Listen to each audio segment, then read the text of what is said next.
మన రక్షకుడైన యేసుక్రీస్తు నామములో అందరికీ వందనాలండి.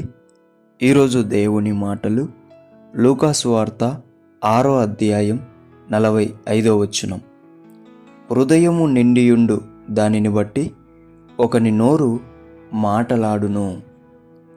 ప్రియమైనటువంటి దేవుని బిడ్డలారా, మన హృదయం దేవుని చేత నింపబడిందా?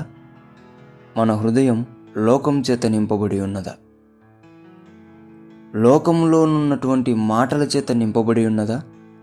దేవునిలోని మాటల చేత నింపబడి ఉన్నదా? ఒకసారి ఆలోచించి పరిశీలించుకొని సరిదిద్దుకోవాల్సిన సమయం మనకెంతో అవసరమై ఉంటున్నది. దేవుని బిడ్డలారా, రక్షింపబడిన మనము, ఈరోజు క్రీస్తులో కొనసాగుతున్న మనము దేవునిలో నడిచే బిడ్డలుగా ఉండాలి. చూడండి, దేవుని చేత నింపబడిన హృదయం యథార్థంగా మాట్లాడుతుంది, నీతిగా మాట్లాడుతుంది, సత్యముతో మాట్లాడుతుంది, పరిశుద్ధంగా మాట్లాడుతుంది. అదేవిధంగా అందరినీ జీవంలోకి నడిపించే, మంచి మార్గంలోకి నడిపించే మాటలు మాట్లాడుతుంది. అదే లోకం చేత మన హృదయం నింపబడితే అబద్ధాలు, అసూయతో కలిగిన మాటలు, ఒకరిని నాశనంలోకి నడిపించే మాటలు మాట్లాడుతాం. అవి ఎంతో ప్రమాదకరమైనవి.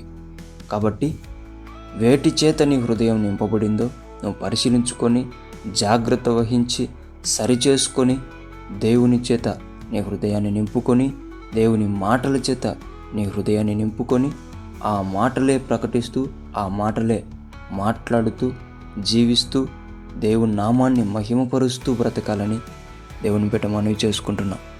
దేవుడి మాటలను దీవించునుగాక. ప్రార్థించుకుందాం. దేవానికి వందనాలు, స్తోత్రాలు. తండ్రి, నీ బిడ్డల హృదయాలు నీవు ఎరిగి ఉన్న దేవుడువు. దయచేసి లోకము చేత నీ బిడ్డల హృదయాలు నింపబడి ఉంటే యేసు రక్తము చేత పరిపూర్ణంగా కడిగివేసి యథార్థమైన మాటలు, నీతిగల మాటలు తండ్రి వారి నోటి గుండా వచ్చేటట్టు నీ చేత వారి హృదయం నింపబడి, నా తండ్రి, అందరినీ మంచి మార్గంలోకి నడిపించే మాటల చేత నీవు నీ బిడ్డలను నడిపించుకోమని యేసు నామములో ప్రార్థిస్తున్నాను తండ్రి. ఆమేన్.